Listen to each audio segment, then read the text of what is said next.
அனைவருக்கும் ஒரு சூப்பரான வணக்கம். இன்னைக்கு நம்ம வீடியோக்குள்ள என்ன பார்க்க போறோம் அப்படின்னா, இப்போ ரீசெண்ட் டைம்ல பார்த்தீங்கன்னா நிறைய பேர் அந்த யூஸ்டு டிராக்டர், யூஸ்டு இம்ப்ளிமெண்ட்ஸ் இதெல்லாம் எடுக்கிறது பார்த்தீங்கன்னா நிறைய பேர் கேட்டுட்டு இருக்கீங்க.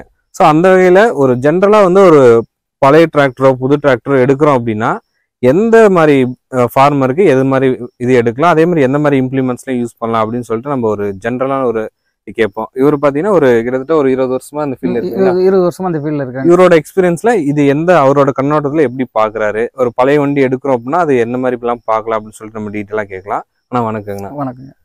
ஆனா இப்போ பாத்தீங்கன்னா ஒரு நார்மலா ஒரு பீப்புள் இருக்காங்கன்னு வச்சுக்கலாம். ஒரு ஃபர்ஸ்ட் நம்ம புது வண்டியில இருந்து போயிடலாம். ஒரு புது வண்டி எடுக்கிறாங்கன்னா இப்போ ஒரு ஓன் யூஸ்க்கு எடுக்கிறது ஒண்ணு, இன்னொன்னு பாத்தீங்கன்னா ரெண்டல் பேஸ்ல எடுக்கிறது. ஓன் யூஸ்க்கு எடுக்கிறவங்க எந்த மாதிரி ஒரு வண்டி சூஸ் பண்ணலாம், அதே மாதிரி ரெண்டல் பேஸ்க்கு போறவங்க எந்த மாதிரி வண்டி சூஸ் பண்ணலாம்? இப்போ ஒரு சாதாரண ஒரு 5 ஏக்கரா வச்சிருக்கிற விவசாயி என்ன பண்றாங்க, அவங்க தேவைக்கு போக மீதி இருக்கிற நேரம் ஏதாவது வெளியில ஓட்டினா நம்ம ஏதாவது செலவுக்கு ஆகும், பக்கத்துல 2 காடு ஓட்டலாம்னு எதிர்பார்க்குற மாதிரி ஒரு எண்ணத்துல இருந்தாங்கன்னா ஒரு 50 ஹெச்பி கேட்டகரியில ஒரு வண்டி எடுக்கலாம்.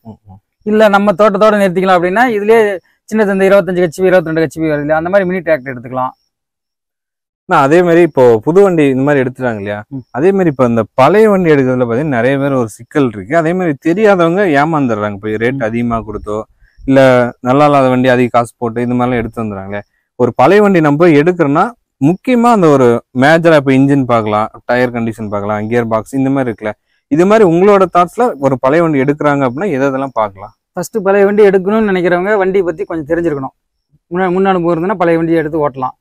முன் அனுபவம் இல்லாத இருந்தால் யாராவது அனுபவப்பட்டவங்களை கூப்பிட்டு போய் ஃபர்ஸ்ட் இந்த வண்டி இதுக்கு முன்னாடி யாருக்கிட்ட இருந்துச்சு, அவங்க என்ன பர்பஸ் வச்சிருந்தாங்க அப்படின்னு சொல்லிட்டு போனோம். இல்லை டீலிங் பார்ட்டிட்டு வந்துச்சுன்னா அவங்க வண்டி மேக்கப் பண்ணி அந்த கிரவுண்ட்லாம் கிரீஸ் அது கலந்து விட்டுருவாங்க, சவுண்டு வராமல் போயிடும்.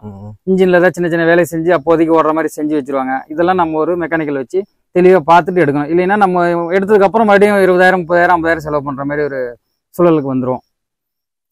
அதே மாதிரி இன்னொரு விஷயம் என்னன்னா, இப்போ ஒரு புது வண்டி எடுக்கிறாங்க, புது வண்டியோ பழைய வண்டியோ எடுக்கிறாங்க அப்படின்னா இப்போ இருக்கிற கரண்ட் சுச்சுவேஷன்ல பத்தி நிறைய பேர் இந்த பேலர் ஃபீல்டா இருக்கட்டும், இந்த மாதிரி ஒரு டிராக்டர் அக்ரிகல்ச்சர் ஃபீல்டுக்கு ஒரு 5 இயர்ஸ்க்கு முன்னாடி பாத்தீங்கன்னா அந்த அளவுக்கு யாரும் இல்லை. இப்ப எல்லாமே படிச்சவங்களே எல்லாருமே உள்ள வராங்க. ஏதோ ஆர்வத்திலேயே எதுக்கு வராங்கன்னு தெரியல, பட் ஆனா நிறைய பேர் வராங்க இந்த பேலர் ஃபீல்டுக்குலாம்.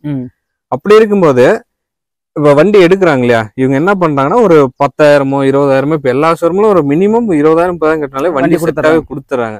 கொடுத்துட்டு அவங்க கிட்டத்தட்ட 10 லட்சம் வருதுன்னா 9 லட்சத்துக்கு லோன் போட்டுறாங்க. 9 லட்சம் லோன் போட்டுறாங்க. அது நம்ம கட்டி முடிக்கும் போது ஒரு 5 லட்ச ரூபா கிட்ட வந்துடுது இல்லையா. இப்ப அந்த மாதிரி இருக்கிறவங்களாம் பணம் எப்படி ஸ்டார்டிங்ல 20,000 கட்டி எடுத்து ஓட்டுறது பெஸ்டா, இல்ல பாதிக்கு பாதி கட்டிட்டு இது பண்றது பெஸ்ட்? நம்ம பொருளாதார ரீதியா பார்க்கும்போது இந்த 10,000 20,000 வண்டி பணம் கட்டி எடுக்கிறது தப்பு, எடுக்கக்கூடாது. குறைஞ்சபட்சம் ஒரு 10 லட்ச ரூபா வேலைக்கு ஒரு பொருள் வாங்குறோம்னா குறைஞ்சபட்சம் ஒரு 4 லட்ச ரூபா நம்ம கையில பணம் இருக்கணும்.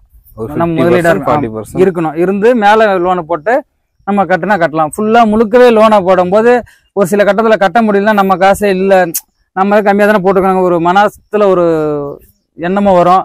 ரெண்டாவது அது ஒரு சோர்வை அடைய வைக்கும். அதனால நம்ம கையில இருந்து ஒரு 40% 50% தொகையை நம்மளும் பணத்தை போட்டு அதுக்கு மேல கடன் வாங்கி செஞ்சா அந்த தொழில் நல்லா இருக்கும். அதே மாதிரி இப்போ ஒரு சிலர் பாத்தீங்கன்னா வண்டி எடுத்துட்டு டிரைவர் போட்டு விடுறாங்க. டிரைவர் பாத்தீங்கன்னா இப்போ நம்ம நீங்க ஓனர் கம் டிரைவர் போது நீங்க பொறுமையா பார்த்து ஓட்டுவீங்க, கிரீஸ் அடிக்கிறதா இருக்கட்டும் எல்லாமே ப்ராப்பரா மெயின்டைன் இருக்கும்.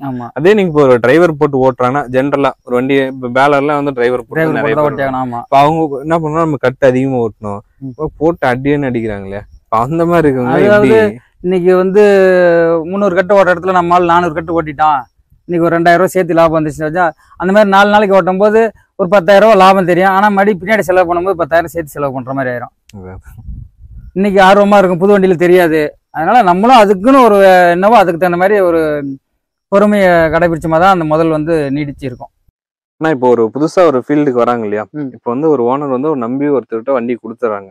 அவங்க எப்படி அந்த வண்டியை ஓட்டுறது? இப்போ பாத்தீங்கன்னா இப்போ ஒரு சிலர் நல்லா ஓட்டுறதுல போட்டு அடின்னு அடிக்கிறது, வண்டி ஓனர் பக்கத்துலயே இருக்காங்க அப்படின்ட்டு. இப்போ அவங்களாம் ஜென்ரலா ஒரு ஓனர் நம்பி கொடுக்குறாங்கன்னா எப்படி அந்த வண்டி ஓட்டலாம், எப்படி பாதுகாக்கிறது? அந்த வண்டி ஒருத்தர் நம்மளை நம்பி ஒருத்தர் வண்டி தராங்க அப்படின்னா எந்த நம்பிக்கையில கொடுக்குறாங்க, பொறுப்பா பாத்துக்குவேன் அப்படிங்கிற ஒரு நம்பிக்கையில கொடுக்குறாங்களா, அந்த வண்டிக்கு என்னென்ன மெயின்டெனன்ஸ் பார்க்கணுமோ அதெல்லாம் அந்தந்த நேரத்துல பார்த்து அதுக்குன்னு ஒரு பொறுப்பா ஓட்டினா மட்டும்தான் அந்த வண்டி நல்லா இருக்கும். ஓனருக்கு 10 ரூபா சம்பாரிச்சு கொடுத்தா தான் ஓனர் நமக்கு 2 ரூபா தருவாரு. அந்த மாதிரி சூழ்நிலை நினைச்சு வண்டி நம்ம வண்டியா நினைச்சு அடுத்தவங்க வண்டி நினைக்காம நம்ம வண்டியா நினைச்சு ஓட்டினா மட்டும்தான் நல்லா இருக்கும். டிரைவருக்கு உண்டான மரியாதை அதுதான். உங்களுக்கு இந்த மாதிரி ஏதாவது அனுபவம் நடந்திருக்கா உங்க டிரைவர் போட்டு ஓட்டி ஏதாவது? நம்ம பெரும்பாலும் டிராக்டருக்கு டிரைவர் போட்டு தான். ஆனால் இங்கே வந்து இந்த ஃபீல்டில் வந்து நாங்கள் டிரைவர் போட்டு தான் டிப்பரை ஓட்டணும். நமக்கு ஓட்டின டிரைவர் அந்த மாதிரி கொஞ்சம் பொறுப்பான ஆளாக இருந்தார், நல்லா தெளிவாக ஓட்டினார். நம்மளும் டிரைவர் வண்டிக்கு போடுறோன்னா நான் ஆள் எப்படி, பையன் எப்படி இருக்கான், என்ன ஏது, ஆள் தெளிவாக நல்லா என்னன்னு தெரிஞ்சு தான் நமக்கு நம்ம வண்டியை வந்து கொடுக்கணும். அதான் அதே மாதிரி இப்ப இருக்க இந்த கரண்ட் சுச்சுவேஷனுக்கு இந்த ஃபீல்ட்ல படிச்சு முடிச்சுட்டு வராங்க இல்லையா நிறைய பேர், அவங்களுக்குலாம் வரலாமா இல்ல எப்படி, அதை பத்தி சொல்லுங்க. அதாவது இந்த ஃபீல்டுக்கு வர்றது வந்து சுய தொழில் ஒரு நல்ல விஷயம் தான். எதிர்பார்க்காத ஒரு வருமானம் இருக்கும். ஆனால் ஃபீல்டில் கொஞ்ச நாளும் தெரிஞ்சிருக்கணும். தெரியாத யாராவது ஒருத்தர் சொல்கிறாங்க இது பண்ணால் நல்லா இருக்கும், அங்கே போனால் ஓட்டலாம், கர்நாடகா போகலாம், கேரளா போகலாம், அங்கே போகலாம், இங்கே போகலான்னு சொல்லுவாங்க பேலர் எடுத்துகிட்டு. இந்த ஃபீல்டில் கொஞ்ச நாள் அனுபவம் இருந்ததுன்னா கண்டிப்பாக எடுக்கலாம். எடுத்தால் நல்ல ஒரு தொழில் தான். சரி, நன்றிங்க. நன்றி.